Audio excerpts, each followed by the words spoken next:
Welcome back to Genshin Interact. There's been a big stir in the community lately for a lot of different types of Genshin stuff, and we kind of wanted to throw our 2 cents in the ring. The big problem for everyone has been talking about is Star Rail getting a free 5-star character. Is it good? Is it bad? What does that mean for us Genshin players? So many questions asked, and hopefully we can answer them, well, at least a few of them here. Let's jump right in. So now, onto the video.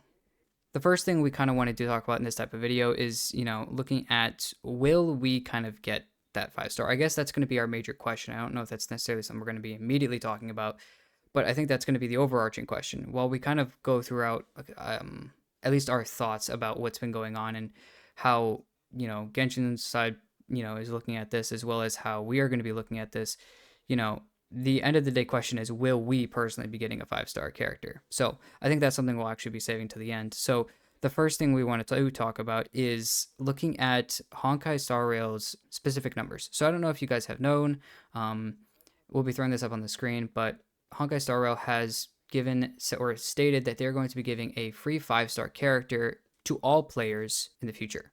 Now, this is not a free 5-star character like they've given before. This is not a standard character that they have. This is a limited 5-star character that has their own light cone as well.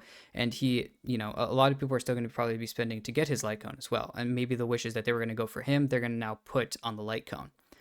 So the first thing to look at is Honkai Star Rail's numbers, looking at how they really have been in the past, at least in terms of, kind of gauging them versus Genshin. If you really look at how Genshin really started out, as well as, in the beginning stages of the game, as well as, the time that Honkai Star Rail has been out compared to how long, Genshin's been out, right? So when Honkai Star Rail was beginning or at its start, at this point in time, its numbers right now in terms of player base as well, or maybe not player base, but specifically looking at monetarily, as well as the bigger pool that they have, the percentage almost of the bigger pool that they have is less than what Genshin had when they started out and were at the same timeline that Honkai Star Rail is in right now. The problem here is that Genshin at their start had way more strength in what they did, at least at the very beginning. What they were doing was very different, whereas Star Rail, not to say necessarily what they're doing is, just copy and pasted, but there isn't really necessarily anything new in the market from what they're doing right now. And so Genshin's fame in the past is kind of a little bit different than what they're doing as of right now. Yeah, I definitely think that it was that Genshin was more revolutionary when it released than Honkai Star. The hype about Genshin was like, wow, this new game, and it really kind of opened up the whole genre of gacha. It really publicized it, I think at least, because I had no idea what a gacha was. So that's just my experience, until Genshin came out. I was like, oh, that's what a gacha is. Okay, that's kind of cool, chance, and you can kind of play the system with pity and stuff like that. So there's a thing there with Genshin. I think it was just more revolutionary. With Star Rail, there was more of, oh, Hoyoverse is making this game. Wow, okay, well, we know Genshin Impact is great and wonderful. Maybe we'll like this game too. There was definitely a lot of hype, but from people who previously already played Genshin Impact. Not to say that new people or just people unaware of Genshin weren't also excited for it. I just think that's the major difference between the two and why maybe Genshin was just more revolutionary as a whole.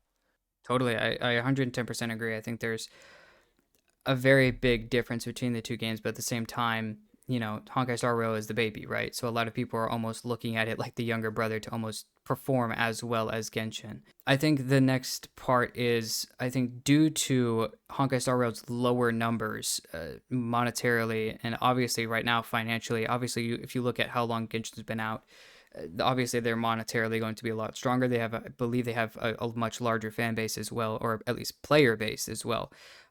Due to this, the Honkai Star Rail needs to attract people like, for instance, me, who have left the game, or even new players. For instance, I started playing the game as soon as it came out. Same thing that I did with Genshin. Just with Star Rail, I've played so many other turn-based RPG games that at this point, especially a lot of the old Final Fantasies, that at this point, there's kind of nothing new under the sun with this type of game. And so I kind of just fell out of it. now they're kind of throwing this, idea out, and it could possibly be because, they're trying to figure out how to get the old characters, or old players that did play the game and did have some sort of like for it and try to bring them back. And they're also trying to focus on bringing new players in. Yeah, I definitely think it's probably a good marketing move, and I know you're probably gonna talk about that a little bit more in depth, but I totally agree with you on that. Like trying to bring in some players that did start day one Star Rail, last I think it was April 26th, I believe. And we were all just once again, like I was saying earlier, we were all hyped up about it because it's another game made by HoYoverse, which made Genshin, so this is gonna be good, right? So we played it for a month or two, maybe a little bit longer, and then we kind of fell off. I know you said that I even fell off for a little bit around Silverwolf Jingyuan part, but I actually do come back and I just kind of play it like right now to this point now. I play it casually. Like, yeah, I pulled Topaz. Yeah, I actually just pulled Argenti, but that's beside the point. Like, I just kind of play just because I want to have I just want to have fun. Like, I'm not really doing the end game stuff. I hardly touch the Memory of Chaos, Simulated Universe, Forgotten Hall. I'm just there for the ride, for the story mainly. So I think at least that's the thing for me. I am a casual player when it comes to Honkai Star Rail. Genshin is where, I guess you could say, Genshin is where my heart lies. But I don't know. What's your take on that? Like, would you ever come back to the game just because they're giving a free 5-star? Well, I think looking at, the best way to attract a new player, obviously, or even old players, is to just give them free stuff, right? Like, that's the biggest thing. How do you get people to do really anything, right? The biggest marketing thing is just throw stuff at them. Right. And that's not bad either. No, It's honestly a good marketing. right. It's a very good marketing idea, and it's not necessarily wrong at all. I think that at the end of the day, they are doing a good idea with what they're doing here. At least from a very, basic standpoint, so that can mess up a lot of things, and that can be very different. I know a lot of people have different opinions about that, but as a player who's kind of the problem wasn't the characters. If anything, I really liked the characters. The problem personally for me was just the style of the game. There was nothing really necessarily extremely different. We had Tower of Fantasy come out, right before that, and that was very like Genshin esque, right? And so Tower of Fantasy almost lost a that drive that I was looking for Genshin. I kind of lost that drive because Tower Fantasy. I mean, Genshin had already filled that, so Tower Fantasy didn't need that filled. You know what I mean? Right, exactly. I think if a lot of people have played the game so much already, it may not be an amazing thing to bring people back. But I think at the same time, there are going to be plenty of people that are like, this is exactly what I needed to bring me back. Now I know some people just juggle Genshin and Star Rail and even Honkai Impact Third. They kind of just go between the three because they play all three casually. They're not really devoted to one over the other two. They kind of just juggle them, and I think that's honestly that sounds really fun. It's just a relaxing way to have fun on your day off or like when you get home from work.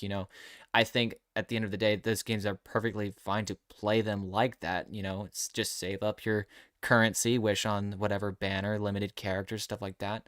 Exactly. The next thing that we're going to be kind of looking at is where does Genshin sit in all of this? We've talked a lot about obviously Star Rail itself, but we are not a Star Rail account or a Star Rail channel. So where does Genshin sit? Where do us Genshin players really sit in all of this? I think at the end of the day, constant nominations that they've been giving, I think the constant nominations, the love and support, even throughout the gaming community, that has honestly improved over the years for Genshin, as well as a lot of financial support. There's so many whales. We even spend a little bit of money on the game. Getting Battle Pass, as well as or the getting the battle pass and getting the Welkin at that point, and even people that do the shop as well, whenever the double rewards come up. I think there's so much support from the fan base financially and constantly backing them up that way that the game is almost, I think HoYoverse is kind of sitting there like there's no point in us trying to give them stuff considering people are always coming back, right? There's no point in giving somebody something for free, if there's no deal to really be made out of it. You know what I mean? If people are coming back, why give them something if they're already going to come back anyways? Yeah, I do see your argument there. I know a lot of players might be like, well, we deserve more because if they have so much, why can't they give us more? I know that I've heard that argument before. And on the total opposite, I've heard a close friend actually who's like, "Oh, they do plenty for us. You know, we get the fact that we even get 10 wishes at the Lantern Rite and stuff." And I'm like, "Yeah, it's totally fair." I honestly, in my personal opinion, at the end of the day, it's not like anything's telling them they have to give us something. They're not obligated to, give us really anything. The fact that they made the game, right, and we are here to play it. So, I think the thing that kind of like you were talking about, I think a lot of people have the idea of we aren't necessarily, we need to be owed something because, we've given so much support to the game. And that's totally fair. Genshin wouldn't be where it's at if it wasn't specifically for the fan base. I think if the mhm, people weren't here, they wouldn't be making money and they would be a dead game. And Hoyoverse would be banking on Star Rail. If Genshin didn't work out, would be banking on Star Rail to make the money if they even had the money to do so. They'd be banking on, the very loyal and very few, Honkai Impact the Third players. I think at this point they need to realize that there is a lot of love and comfort coming from the people that are playing the game. I totally agree with that.